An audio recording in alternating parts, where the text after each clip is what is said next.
மாபெரும் வெற்றி படமான சூதுகவுமின் 2ஆம் பாகம் தற்போது ரிலீஸுக்கு தயாராக உள்ளது. இப்படத்தினை சி.வி. குமார் மற்றும் தங்கராஜ் இணைந்து தயாரித்துள்ளனர். நீ லாடா இருந்தாலும் உனக்கு காடா நான் இருப்பேன். இந்த நாடும் நாட்டு மக்களும்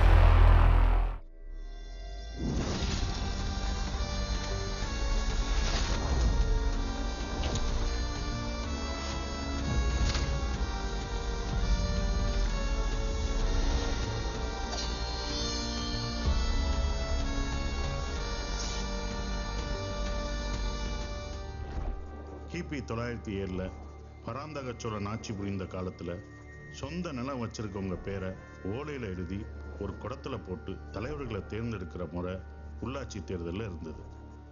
1919 நீதி கட்சி ஆட்சி பொறுப்புக்கு வந்ததும் கல்வி, இடஒதுக்கீடு உள்ளிட்ட பல சீர்திருத்தங்களை தமிழ்நாட்டில் கொண்டு வந்தாங்க. இந்தியா சுதந்திரம் அடைஞ்ச பிறகு காலப்போக்கில் சில அரசியல்வாதிகள்னால சமூக வளர்ச்சி திட்டங்கள் மக்களை சரியா சென்றடையல. 1994 மூன்றில் ஒரு பங்கு இடத்தை பெண்களுக்கு ஒதுக்கீடு வழங்கும் நடைமுறை வந்துச்சு.